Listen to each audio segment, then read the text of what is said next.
This is Fred's shirt. This is Ray William Johnson's. And this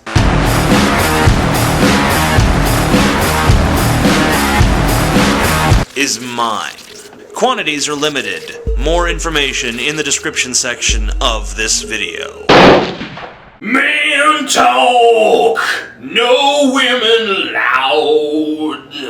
Hello, ladies and gentlemen, and ladies, get the fuck out of here! You know you don't belong here. Today, we're gonna talk about the rules. The 10 rules of being a man. You thought having a penis was enough? Well, you're wrong. It's not. There's rules and regulations that you have to follow. Some of these are prescriptive laws, and some of them are just descriptive laws, but they're all laws, and they must be abided by at all fucking times. Thank you. Rule number 1. Everything is a competition, even if no competition was announced. My friend let out a burp kind of like this. And I let out a burp that was sort of like this. And another of my friends immediately pointed out that I had lost because my burp wasn't as loud. No competition had ever been announced, but that doesn't mean it wasn't happening, and I lost. The lesson here is that if you're a man, you have to always be on your toes and ready, because you never know when the most innocent and mild of actions will result in you losing to another man. Rule number 2. The more traffic laws you obey, the more your masculinity is compromised. If you actually stop at stop signs, if you actually follow the speed limit, if you actually know what your turn signal is, then you are a pussy. Rule number 3. Care passionately about the trivial and completely ignore what's important. Now that doesn't mean that you have to care about everything that's trivial. You just have to care about something that's trivial, whether it be Star Wars or football or whatever. But when it comes to important stuff like friends and family, put that shit on the back burner. You have to watch Star Wars for the 453rd time if you're ever going to win that fight about who shot first. Rule number 4. Be lazy, even if it's hard work. You know, I used to work at my father's office. I was the tech guy, despite knowing nothing about technology or computers or any of that stuff.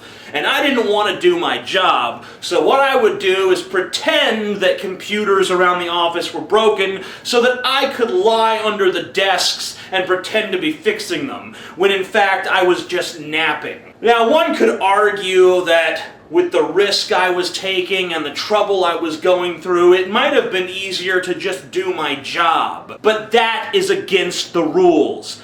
You must be lazy at all times. That means shirking all responsibilities, even if shirking the responsibilities is more difficult than the responsibilities would have been themselves. That's man logic. That's what keeps the cogs turning, the blood pumping, and the cock hard. Number 5, you have to master the look of manly contemplation. This is useful when someone asks you a question and you have no idea what the answer is. That is a tricky one. Maybe if we... No, that'd never work. Number 6.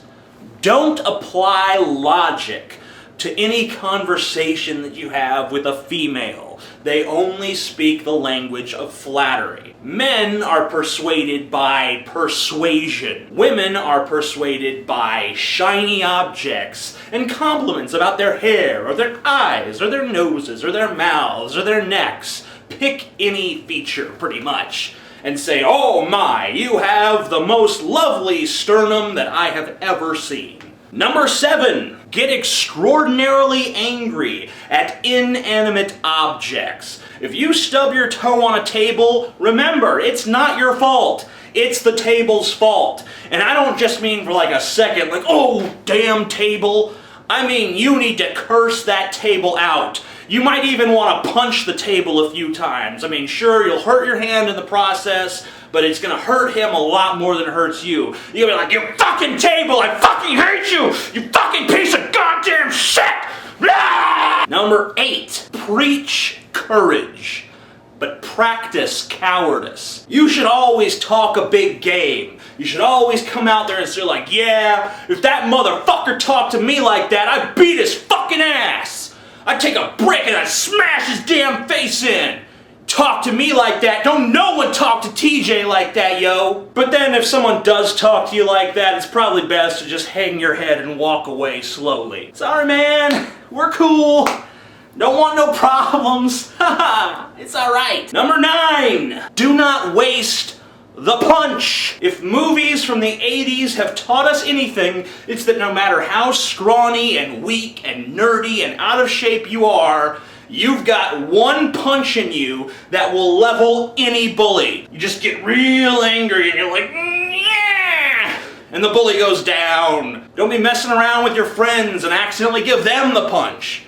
You just wasted the punch. You don't ever get another one. Your one chance to impress a girl. Whoop! Gone. Number 10. Don't ever admit you are wrong until at least 24 hours have passed. If you insist to one of your friends that Egypt is not located in Africa, it doesn't matter what he says or does. You cannot admit you were wrong. It doesn't matter if he shows you 10 atlases, all with the country of Egypt located on the continent of Africa. You have to say that all of those maps are wrong. But then, after a day has passed, you are allowed to call your friend and tell him, look, man, I did a little bit more research, and it turns out that Egypt is in Africa. So those are the rules, and we all know them. Next time you find yourself in one of those situations and you're not sure what to do, just remember the rules, because you can't claim ignorance anymore. They're right there in this video, the guidelines for you to follow. You know now, and you can't act like you don't. I'm the Amazing Atheist, and you're welcome. Peace the fuck out.